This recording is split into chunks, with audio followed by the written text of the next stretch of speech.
Praise the Lord. കർത്താവിൻ്റെ പരിശുദ്ധമേറിയ നാമം വാഴ്ത്തപ്പെടുമാറാകട്ടെ. അനുഗ്രഹിക്കപ്പെട്ട നല്ല സമയത്തെ ഓർത്തിയ കർത്താവിന് മാനവും മഹത്വവും പുകഴ്ചയും അർപ്പിക്കുന്നു. എൻ്റെ കേൾവിക്കാരായ എല്ലാ ശ്രോതാക്കളോടും വന്ദനം പറയുന്നു. ഈ നല്ല സമയത്ത് കർത്താവ് എല്ലാവരെയും അനുഗ്രഹിക്കട്ടെ.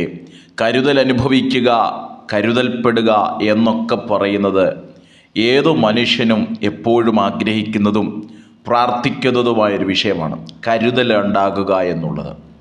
പ്രിയരെ, ദൈവത്തിൻ്റെ വചനത്തിലൂടെയുള്ള സകല നന്മകളും അനുഗ്രഹങ്ങളും കരുതലുകളും അനുഭവിക്കുവാൻ പരിശുദ്ധ ദൈവം നമ്മെ അനുഗ്രഹിക്കട്ടെ എന്ന് ഞാൻ പ്രാർത്ഥിക്കുന്നു. ഇന്നത്തെ സന്ദേശം വളരെ ശ്രദ്ധയോടെ ശ്രവിക്കുക. 2 രാജാക്കന്മാരുടെ പുസ്തകം 7-ാം അധ്യായം 1-2 വേദഭാഗങ്ങൾ വായിക്കാൻ ആഗ്രഹിക്കുന്നു. അപ്പോൾ എലീശ യഹോവയുടെ അരുളപ്പാട് കേൾക്കുവിൻ, നാളെ ഈ നേരത്ത് ശമര്യയുടെ പടിവാതിൽക്കൽ ശേക്കലിന് 1 സയ ഗോതമ്പ് മാവും ശേക്കലിന് 2 സയ യവവും വിൽക്കുമെന്ന് യഹോവ അരുളി ചെയ്യുന്നു എന്ന് പറഞ്ഞു. 2-ാം വാക്യം, രാജാവിന് കൈത്താങ്ങൽ കൊടുക്കുന്ന അകമ്പടി നായകൻ ദൈവപുരുഷനോട്, യഹോവ ആകാശത്തിന് കിളിവാതിലുകൾ ഉണ്ടാക്കിയാലും ഈ കാര്യം സാധിക്കുമോ എന്ന് പറഞ്ഞു. ദൈവത്തിന് സ്തോത്രം. വളരെ പരിചിതമുള്ളൊരു തിരുവചന ഭാഗമാണ്. ശമരിയായിൽ ക്ഷാമത്തിൻ്റെ അതിഭയാനകമായ ഭയങ്കരമായ കാറ്റു വീശുന്നൊരു സമയം. ദൈവത്തിന് മഹത്വം. ഒരു കരുതൽ, ഒരു നന്മ, ഒരു വിടുതലിന് വേണ്ടി അവർ വേവലാതിപ്പെട്ടിരിക്കുന്നൊരു സമയത്ത് പ്രവാചകൻ പ്രവചിക്കുകയാണ്, നാളെ ഈ നേരത്ത് ശമരിയാടെ പടിവാതിൽക്കൽ ദൈവപ്രവൃത്തി വെളിപ്പെടും. അതേ പ്രിയപ്പെട്ടവരെ, നമ്മോട് ദൈവം പറയുന്ന ദൈവശബ്ദങ്ങൾ നിശ്ചയമായി സംഭവിക്കുക തന്നെ ചെയ്യും. ഒന്നുകൂടെ പറഞ്ഞാൽ, അസാധ്യതകളുടെ മേഖലകളിൽ, ശൂന്യതകളുടെ മേഖലകളെ നോക്കി ദൈവത്തിൻ്റെ ആത്മാവ് വിളിച്ചു പറയുക, നാളെ ഈ നേരത്ത് അങ്ങ് വേദനയോടിരിക്കുന്ന, ഭാരത്തോടിരിക്കുന്ന ആ വിഷയത്തിൻ്റെ മേൽ ദൈവത്തിൻ്റെ പ്രവൃത്തി ചലിക്കുമെന്ന് പറഞ്ഞാൽ നമ്മുടെ ബുദ്ധി കൊണ്ട് ചിന്തിച്ചാൽ നടക്കുന്ന സംഭവമല്ല, നമ്മുടെ കഴിവ് കൊണ്ട് ആലോചിച്ചാൽ അത് സംഭവിക്കുന്ന ഒരു വിഷയമല്ല. എന്നാൽ ദൈവമാണോ പറഞ്ഞത്, നാളെ ഈ നേരത്ത് സംഭവിക്കുമെന്ന് പറഞ്ഞത് ദൈവമാണെങ്കിൽ നിശ്ചയമായി അത് സംഭവിക്കുക തന്നെ ചെയ്യും. എന്നാൽ അത് സംഭവിക്കുക തന്നെ ചെയ്യുമെന്ന് പറഞ്ഞപ്പോൾ നിരുത്സാഹപ്പെടുത്തുവാനും അവിശ്വസിപ്പിക്കുവാനും ചിലർ കൂടെ കാണും. ദൈവത്തിന് സ്തോത്രം. ചില അകമ്പടി നായകന്മാർ, ദൈവത്തിന് മഹത്വം, ഒരു മാനുഷിക നിലയിൽ ചിന്തിക്കാതെ നമ്മുടെ ബുദ്ധി ചില അകമ്പടി നായകന്മാരാകുന്ന സന്ദർഭങ്ങളുണ്ട്. നാളിതുവരെ സംഭവിച്ചിട്ടില്ലല്ലോ, നാളിതുവരെ വിടുതൽ നടന്നിട്ടില്ലല്ലോ. ഒരു പക്ഷെങ്കിൽ 1 വർഷം കൊണ്ട്, 2 വർഷം കൊണ്ട്, 5 വർഷം കൊണ്ട്, 10 വർഷം കൊണ്ടൊക്കെ പ്രാർത്ഥിക്കുന്ന വിഷയമായിരിക്കാം. ഹല്ലേലൂയ. അതുകൊണ്ട് ചില അകമ്പടി നായകന്മാർ ഇങ്ങനെ പറയുന്നത്, ആകാശത്തിൻ്റെ കിളിവാതിൽ യഹോവ തുറന്നാലും, ദൈവം തുറന്നാലും ഇതൊന്നും നടക്കുമോ എന്നൊരു ചോദ്യം. എന്നാൽ ഈ സമയത്ത് ഈ സന്ദേശം കേൾക്കുന്ന എൻ്റെ ശ്രോതാക്കളോട് ദൈവത്തിൻ്റെ ആത്മാവ് പറയുന്നു, അങ്ങ് അനുഭവിക്കുന്ന ആ വിഷയമുണ്ടല്ലോ, അങ്ങ് ഫേസ് ചെയ്യുന്ന ആ പ്രോബ്ലം ഉണ്ടല്ലോ, എന്താകുമെന്ന് ചോദിക്കുന്ന ആ പ്രോബ്ലം, ദൈവത്തിൻ്റെ ആത്മാവ് പറയും, നാളെ ഈ നേരത്ത് ദൈവപ്രവൃത്തി താങ്കൾ കണ്ണുകൊണ്ട് കാണും, ദൈവപ്രവൃത്തി താങ്കൾ ചെവി കൊണ്ട് കേൾക്കും. അതിനെ അവിശ്വസിക്കുന്നവരെ കൂട്ടാതെ ചില അവിശ്വസിക്കുന്ന അകമ്പടി നായകന്മാർ നമ്മെ കൂടെ അതിൽ നിന്ന്, അല്ലെങ്കിൽ ദൈവവിശ്വാസത്തിൽ നിന്ന്, ദൈവത്തിൻ്റെ സാധ്യതകളിൽ നിന്ന് മാറ്റിക്കളയുന്ന അവിശ്വസിക്കുന്നവരെ മാറ്റി നിർത്താൻ ഇന്ന് പകൽ ദൈവത്തിൻ്റെ വചനം നമ്മളോട് ഇടപെടുകയാണ്. ശമരിയായിൽ ക്ഷാമം ഏറ്റവും അധികമായി നിൽക്കുമ്പോൾ ഇതൊന്നും സംഭവിക്കത്തില്ല. മരണം മുന്നിൽ കണ്ട്, അസാധ്യതകൾ മാത്രം കണ്ടുകൊണ്ട്, മരണം മുന്നിൽ കണ്ടുകൊണ്ട് മരിക്കുമെന്ന് പറഞ്ഞ് നിൽക്കുന്ന, അല്ലെങ്കിൽ ഇനിയും ഇതൊന്നും ചലിക്കാൻ പോകുന്നില്ല, പ്രാർത്ഥിച്ചിട്ട് വലിയ ഗുണമൊന്നുമില്ല, അത് നമ്മോട് പറഞ്ഞ ചില മേഖലകളെ നോക്കി ആത്മാവിൽ പ്രവചന ശബ്ദമായി പറയുന്നു, അങ്ങ് തളരാൻ വരട്ടെ, അങ്ങ് ക്ഷീണിച്ചു പോകാൻ വരട്ടെ, മടുത്തു പോകാൻ വരട്ടെ.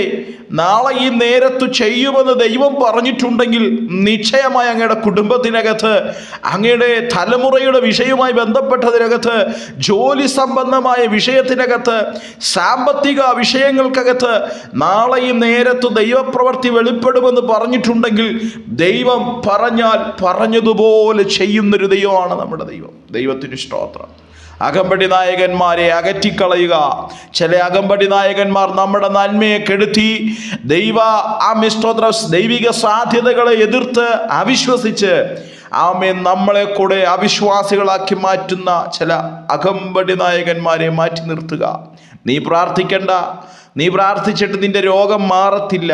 നീ പ്രാർത്ഥിച്ചിട്ട് നിന്റെ ക്ഷാമം മാറത്തില്ല. നീ പ്രാർത്ഥിച്ചിട്ട് ഉപവസിച്ചിട്ട് നിന്റെ കുഞ്ഞുങ്ങളുടെ ഭാവിയൊന്നും എഴുന്നേൽക്കാൻ പോകുന്നില്ല. ഇങ്ങനൊരു ദൈവമൊന്നും ഇല്ല, ഇങ്ങനെ ഒരു ദൈവം വിളി കേൾക്കുന്നൊന്നും അല്ല എന്ന് പറയുന്ന ചില അകമ്പടി നായകന്മാരില്ലേ പ്രിയപ്പെട്ടവരെ? അവരെ കൂടെ കൂട്ടിയാൽ നാമും വിശ്വാസത്തിൽ തളരുവാനിടയായി തീരും. നാമും അവിശ്വാസം മാത്രം നാളെ മുതൽ പറയുവാനിടയായി തീരും. വിശ്വാസത്തോടെ ചില പ്രഖ്യാപനങ്ങൾ നടത്താമോ? എൻ്റെ ദൈവം പറഞ്ഞതുപോലെ ചെയ്യുന്നവനാ. എൻ്റെ ദൈവം എന്നോടൊരു വാക്ക് പറഞ്ഞിട്ടുണ്ട്. എൻ്റെ ദൈവം എൻ്റെ തലമുറയോടൊരു വാക്ക് പറഞ്ഞിട്ടുണ്ട്. എൻ്റെ ദൈവം എൻ്റെ ആമിഷ്ടത്തിൽ ഞാനിരിക്കുന്ന രോഗാവസ്ഥയിൽ എൻ്റെ രോഗത്തെ മാറ്റിത്തരാമെന്ന് പറഞ്ഞിട്ടുണ്ട്. അങ്ങനെയെങ്കിൽ ഞാൻ വിശ്വാസത്തോടെ വിശ്വാസ കണ്ണാൽ മുൻപോട്ട് പോകും. ഞാൻ വിശ്വാസ ചുവടുകൾ മുൻപോട്ടേ വെക്കത്തുള്ളൂ. ആമീൻ. എന്നെ തളർത്താൻ കഴിയത്തില്ല എന്ന് വളരെ വിശ്വാസത്തോടെ പറയണം. പാട്ടുകാരൻ ഇങ്ങനെ ഒരു പാട്ട് പാടുന്നുണ്ട്: ക്ഷാമകാലത്തന്നെ ക്ഷേമമായി പോറ്റുന്നൊരു ദൈവം. അതേ, ക്ഷാമകാലത്തും ക്ഷേമമായി വിശ്വസിക്കുന്നവർക്ക് വേണ്ടി ചലിക്കുന്നൊരു ദൈവത്തിൻ്റെ കരമുണ്ടെന്ന് പ്രിയമുള്ളവരെ ഇന്ന് ഈ സമയത്ത് മനസ്സിലാക്കുവാനിടയായി തീരണം. അവിടെ 7-ാം അധ്യായം 3-ാമത്തെ വാക്യത്തിലേക്ക് വരുമ്പോൾ കാണാൻ കഴിയുന്നു, പ്രവാചകൻ ആ അകമ്പടി നായകരോട്, നീ നിന്റെ കണ്ണുകൊണ്ട് കാണും, പക്ഷെ നീ അനുഭവിക്കത്തില്ല. അതേ പ്രിയപ്പെട്ടവരെ, അവിശ്വാസം പറയുന്ന, നെഗറ്റീവ് പറയുന്നവർ താങ്കളുടെ നന്മ അവർ കാണും, പക്ഷെങ്കിൽ അവരുടെ കരത്തിൽ എത്തുകയില്ല. എന്നാ കാരണം? അവർ അവിശ്വാസമേ നാളിതുവരെ പറഞ്ഞിട്ടുള്ളൂ. അവിശ്വാസമെന്ന ആ ശക്തിയെ എടുത്തു കളഞ്ഞിട്ട് വിശ്വാസത്തിൻ്റെ പ്രഖ്യാപനങ്ങൾ നടത്തട്ടെ. ഹല്ലേലൂയ. അടുത്ത വാക്യത്തിൽ ഇങ്ങനെയാ: അന്ന് കുഷ്ഠരോഗികളായ 4 ആൾ പടിവാതിൽക്കൽ ഉണ്ടായിരുന്നു. അവർ തമ്മിൽ പറയുകയാണ്, നാം ഇവിടെ കിടന്ന് മരിക്കുന്നതിന് പട്ടണത്തിൽ ഇറങ്ങിച്ചെല്ലുക. അതേ, അവിടെ കുഷ്ഠരോഗികളായ 4 പേർ ഒരു തീരുമാനം എടുക്കുക: ഇവിടെ കിടന്നു മരിക്കാതെ നമുക്ക് പട്ടണത്തിൽ ഇറങ്ങിച്ചെല്ലാം. ഒന്നീ അവിടെ കിടന്നു മരിക്കാമെന്നെടുക്കുക. പ്രിയമുള്ളവരെ, നാം പ്രതീക്ഷിക്കാതെ ഇരിക്കുന്നവർ ചില നന്മകൾ നമുക്ക് വേണ്ടി ചെയ്യാൻ പോവുക. നാം പ്രതീക്ഷിക്കാതെ, നാം ആമേസ്തോത്രം ഒട്ടും പ്രതീക്ഷിക്കാത്ത ചിലർ നമുക്ക് വേണ്ടി ഒരുക്കുവാൻ ദൈവം സന്നദ്ധനാണ്. ഇന്നു പകൽ വിശ്വസിക്കാൻ തയ്യാറാകുന്നവർ കർത്താവിന് മഹത്വം കൊടുത്തു തുടങ്ങുക. ഒട്ടും പ്രതീക്ഷിക്കാതെ അവരിലൂടെ ഒരു നന്മ എന്ന് ഫെമിലിയറായിട്ട് നാം കാണുന്ന വ്യക്തികളാണ്, പക്ഷെങ്കിൽ അവർ നമുക്ക് വേണ്ടി നിൽക്കാൻ ദൈവം അവരെ ഒരുക്കാൻ പോകുക. എത്ര പേർ വിശ്വസിക്കുന്നുണ്ട്?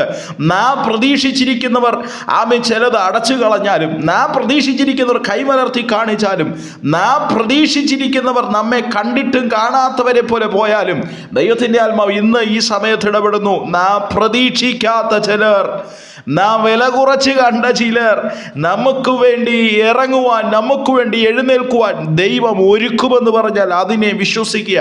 പ്രഡിക്റ്റ് ചെയ്യേണ്ട, ഇന്നാൾ എനിക്ക് നന്മ ചെയ്യുമായിരിക്കുമെന്ന് പ്രഡിക്റ്റ് ചെയ്യേണ്ട. നാം പ്രതീക്ഷിക്കാത്ത ചിലരെ ദൈവത്തിൻ്റെ ആത്മാവ് ഒരുക്കാൻ പോകുക. ആ കുഷ്ഠരോഗികൾ പട്ടണത്തിൽ ചെല്ലുന്നത് കാണുമ്പോൾ അരാമ്യ സൈന്യത്തിൻ്റെ രഥങ്ങളുടെയും കുതിരകളുടെയും മഹാശബ്ദം കൊണ്ട് ആരവം കേൾപ്പിക്കൊണ്ട് അവർ വിരോധമായി കൂലിക്ക് വാങ്ങിയെന്നൊക്കെ പറഞ്ഞവർ ഓടിപ്പോകുക. കൂടാരങ്ങൾ, കുതിരകൾ, കഴുതകൾ എന്നിവയെ വിട്ട് പാളയത്തിൽ ഇരുന്നവാടെ ഉപേക്ഷിച്ച് ജീവരക്ഷയ്ക്കായി ഓടിപ്പോകുകയാണ്. ദൈവത്തിന് സ്തോത്രം. ഞാൻ ആ 16-ാമത്തെ വേദഭാഗം വായിക്കുമ്പോൾ, അങ്ങനെ ജനം പുറപ്പെട്ട അരാം പാളയം കൊള്ളയിട്ട് യഹോവയുടെ വചനപ്രകാരം അന്ന് ശേക്കലിന് 1 സയാ ഗോതമ്പും മാവും ശേക്കലിന് 2 സയാ യവവും വിറ്റു.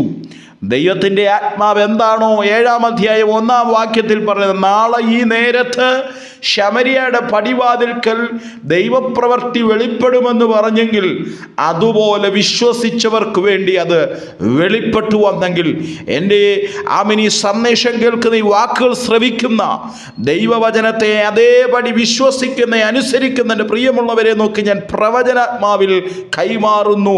അതേ, നാളിതുവരെ പ്രാർത്ഥിച്ചിട്ടും പലരും അവിശ്വസിപ്പിക്കാൻ നോക്കിയിട്ടും ദൈവത്തിൻ്റെ മുഖത്തേക്കുള്ള നോട്ടം തെറ്റാതെ ആ മുഖത്തേക്ക് തന്നെ നോക്കി മുൻപോട്ട് വെച്ച സ്റ്റെപ്പുകൾ മുൻപോട്ട് തന്നെ വെച്ച എൻ്റെ പ്രിയമുള്ളവരെ നോക്കി ഞാൻ പറയാം, നാളെ ഈ നേരത്ത് അങ്ങയുടെ കുടുംബത്തിനകത്ത്, അങ്ങയുടെ ആമിഷ്ടോത്രം ഭാരപ്പെടുത്തിയ വിഷയത്തിനകത്ത്, തലമുറയുടെ വിഷയത്തിനകത്ത് ദൈവപ്രവൃത്തി ചലിക്കുമെന്ന് പറഞ്ഞാൽ വിശ്വസിക്കുന്നവർ കർത്താവിന് മഹത്വം കൊടുത്തോണം. കർത്താവിന് സ്തോത്രം. പ്രവാചകനോട് പറഞ്ഞു, നാളെ യഹോവ ആകാശത്ത് സന്തോഷത്തിൻ്റെ കിളിവാതിൽ തുറന്നാലും നടക്കത്തില്ല. അങ്ങനെ പറയുന്ന ചില അകമ്പടി നായകന്മാർ അവിടം കൊണ്ട് അവസാനിക്കുമ്പോൾ ദൈവത്തിൻ്റെ ശബ്ദം കേട്ട് ആമേൻ പറഞ്ഞവർക്ക് വേണ്ടി ചരിത്രം വെളിപ്പെടുവാനിടയായിത്തീരും. പ്രിയമുള്ളവരെ, ഈ സന്ദേശത്തിന് ആമേൻ പറയുമ്പോൾ ഈ ദൂതുകൾ അങ്ങേ ഭാരപ്പെടുത്തിയ, അങ്ങ് വേദനപ്പെട്ട, എന്താ കർത്താവേ എന്നോടിങ്ങനെ, എൻ്റെ വിഷയത്തിൽ ഇങ്ങനെ എന്ന് ഭാരപ്പെട്ട ആ വിഷയത്തിൽ പരിശുദ്ധാത്മാവ് ഇടപെടുന്നു.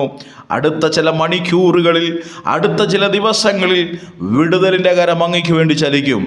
വലിയ ദൈവപ്രവർത്തികൾ അങ്ങയ്ക്ക് വേണ്ടി ചലിക്കും. ഏതാ അങ്ങേ ഭാരപ്പെടുത്തിയ വിഷയം കർത്താവിൻ്റെ കരത്തിലേക്ക് ഒന്ന് ഏൽപ്പിച്ചു കൊടുക്കുക. ആമേൻ പറഞ്ഞ് ഈ വചനത്തെ സ്വീകരിക്കുക. എൻ്റെ കർത്താവ് എനിക്ക് വേണ്ടി അത്ഭുതം ചെയ്യുമെന്ന് ഉറച്ച സ്വരത്തോടെ പ്രഖ്യാപിക്കുക. കർത്താവിൻ്റെ വചനത്തിൽ ഉറച്ചും വിശ്വാസത്തിൽ മുൻപോട്ടും അവിശ്വാസത്തെ പുറത്താക്കിയും അവിശ്വാസത്തിൻ്റെ അകമ്പടി നായകന്മാരെ മാറ്റി നിർത്തിയും വിശ്വാസത്തിൻ്റെ കാൽച്ചുവടുകൾ മുൻപോട്ടും വെച്ച് നമുക്ക് യാത്ര ചെയ്യാം. കർത്താവ് വചനങ്ങളാൽ നമ്മെ അവരെ അനുഗ്രഹിക്കട്ടെ. God bless you. Thank you.